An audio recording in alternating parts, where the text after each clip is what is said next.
Hello दोस्तों, मेरा नाम है दीपक कुमार शाह। आज मैं आया हूँ आपको कॉर्पोरेट लॉ पढ़ाने और कॉर्पोरेट लॉ का सबसे पहला चैप्टर प्रिलिमिनरी। इससे पहले मैं आपको चैप्टर पढ़ाऊँ, मैं आपको कुछ इंट्रोडक्शन देना चाहता हूँ कि सीए इंटर में कॉर्पोरेट लॉ किस हिसाब से होता है।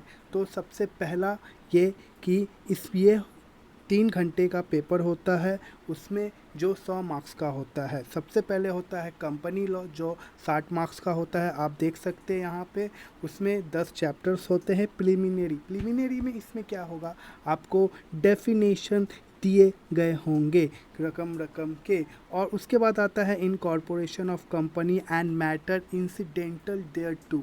इसमें क्या आप पढ़ पाइएगा, जिसमें आपको बताया जाएगा कंपनी कैसे इनकॉर्पोरेट होती है और क्या मेमोरेंडम क्या होता है, आर्टिकल्स क्या होता है, और इसमें और भी बहुत कुछ आपको पढ़ना पड़ेगा। ये one of the lengthy chapter है।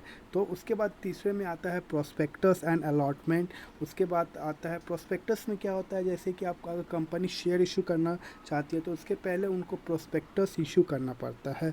उसके बाद हम लोग पढ़ेंगे share capital and debenture.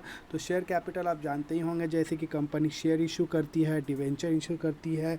Share debenture एक डेप्ट इंस्ट्रूमेंट होता है। और उसके बाद फिर आप आएंगे acceptance of deposit by company deposit कैसे एक्सेप्ट कर सकती है और किस किस से एक्सेप्ट कर सकती है। उसके बाद 6 चैप्टर है आपका रजिस्ट्रेशन ऑफ चार्ज।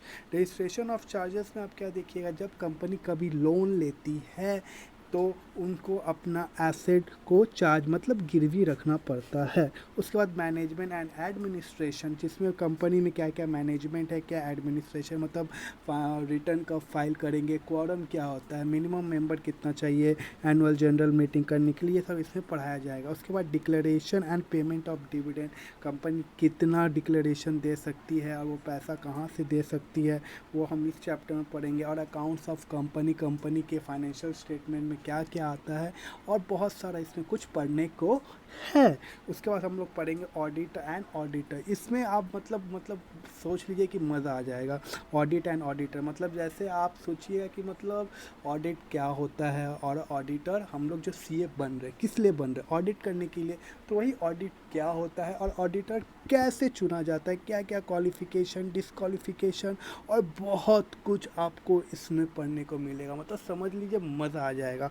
और इसको मैं इस तरह से पढ़ाऊँगा कि आपको लगेगा कि हाँ कुछ मतलब आप एक्सपीरियंस कर रहे हैं ना कि पढ़ रहे हैं। तो सबसे पहले आप सोच रहे हो कि मैं पहला चैप्टर क्यों ले रहा हूँ। देखिए मेरा ये मोटिव है पहला चैप्टर लेने का कि आप देखते होंगे कि बहुत सारा चैप्टर होता है पर बेसिक आदमी का क्लियर नहीं रहता। अगर बेसिक क्लियर नहीं रहता ना तो मज़ा नहीं आता एक्सपीरियंस करने में। तो वो एक्सपीरियंस में आपको थोड़ा मज़ा देने के लिए, मतलब मज़ा आने के लिए, तो वो मैं आपको पहला चैप्टर शुरू कर रहा हूँ। चलिए शुरू करते हैं।